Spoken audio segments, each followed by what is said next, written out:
Hay una historia que nos habla de reyes, de batallas y de conquistas. Hay otra que por contra nos exhorta que la mayoría de los seres humanos que han existido jamás contempló en persona a reyes y emperadores, que las grandes batallas se sucedían de generación en generación y que en el lazo entre medias la vida se desarrollaba en una lucha cotidiana contra la fatalidad.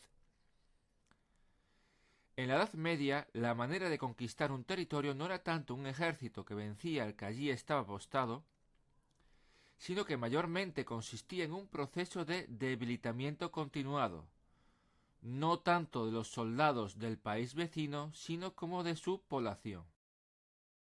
Se basaba en incursiones de saqueo, en quema de viviendas y cosechas, en coacción y asesinatos selectivos, esto es, en atentados contra la población, hasta que la gente se hartaba, fomentaba la inestabilidad, se rebelaba contra sus propios líderes por inacción y se entregaban a otros líderes para que los defendieran o los dejaran en paz. Esto es, al final no sucedía que un ejército ocupara un territorio, sino que la población que trabajaba, que realizaba sus actividades, trataba de llegar a fin de mes, aceptaba como amos a aquellos que los dejaran residir en paz con sus quehaceres y que menos les cobraran impuestos. Hay una historiografía de corte marxista que entiende la historia universal en la posición entre explotadores y explotados. Los primeros son los propietarios de los medios de producción, los segundos la mano de obra que trabaja para los primeros. Los avances tecnológicos y productivos han cambiado lo que se puede comprender como medios de producción. En la Edad Antigua y Media estos medios eran principalmente la tierra. A partir de la Revolución Industrial pasaron a ser las fábricas. Entonces cabe hablar de la distinción entre amos y esclavos, entre nobles y siervos, entre patronos y obreros. En la actualidad hay quien indica que esta posición se perpetuaría entre productores y consumidores. No voy a entrar al trapo de este último asunto.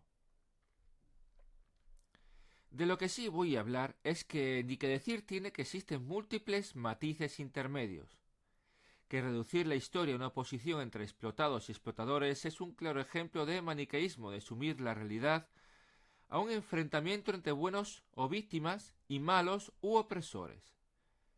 Pienso que debemos comprender que aceptar la máxima marxista de que es labor de los explotados acoger conciencia de clase y alcanzar el poder por cualesquiera medios no es distinto de otro proceso de conquista que se ha venido sucediendo a lo largo del tiempo. Hay una utopía al final de la historia según el marxismo. Los obreros tomarán el poder, implantarán la dictadura del proletariado como paso previo a alcanzar el paraíso igualitario, donde cada cual será tratado acorde a sus necesidades. Pero es eso, una utopía. La sociedad presenta muchos matices, siempre habrá quien tenga que organizar, que dirigir, quien haya de estar en la cúspide definiendo leyes, dictando órdenes, juzgando los delitos, y los demás teniendo que transigir de un modo u otro. De este modo, el final de la utopía marxista no es más que un cambio de poder de manos. El Estado o el partido único, formado por antiguos miembros del proletariado, será el que posee los medios de producción y los ciudadanos como la mano de obra.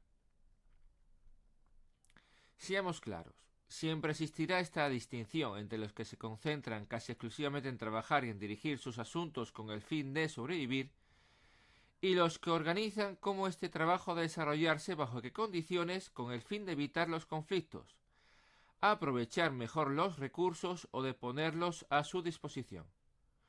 Lo queramos o no, siempre habrá una gran masa como la parte del pueblo que se concentra en la economía, en la producción de recursos, y una clase política como la minoría que dirige y gestiona. Esta es la verdadera distinción de clases. No entre explotados y explotadores, entre obreros y patronos, sino entre masa económica y clase política. La historia no es la lucha del proletariado por alcanzar el poder, como escribe el materialismo histórico o dialéctico. Nunca se logrará la síntesis que Marx promulgaba en El paraíso socialista y El final de la historia, sino que la historia consiste en la búsqueda incesante de equilibrios entre la masa económica en su proceder y la clase política en cuanto a detentar su mando. La clase política es la que cobra tributos e impone su voluntad cuando está en el poder.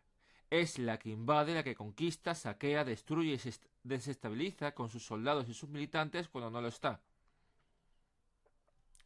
Es la que adoctrina al pueblo, tratando de convencerle mediante el terror, el miedo, el lavado de cerebro, de que no hay alternativa, con el fin de obtener o conservar el poder.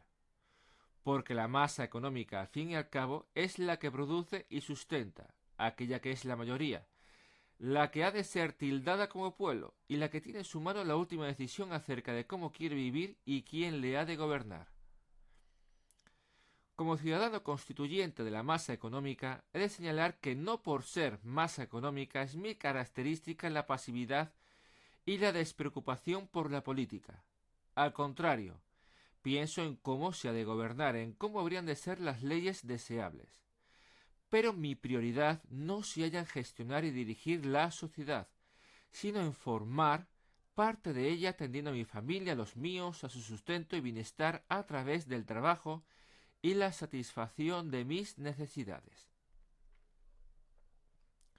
Como ciudadano constituyente de la masa económica, entiendo que cada cual dentro de la sociedad presenta vicisitudes y necesidades diferentes. El pueblo en sí no se personifica con una voz única, sino que se configura como una amalgama de intereses y posturas a menudo confrontadas. Lo único que poseen en común las diferentes personas es su interés por vivir bien y resolver sus necesidades, lo que se podría denominar como búsqueda de la felicidad, aunque no me agrade mucho este término. Por ello, como ciudadano de la masa económica, he de comprender que el acoger conciencia de clase no es tanto reconocer cuál es mi bando y cuál es el enemigo, sino tener claro que la clase política es un mal necesario, alguien tiene que organizar, dirigir y gestionar, mas siendo consciente de mi deber de vigilar y desconfiar de quien gobierne.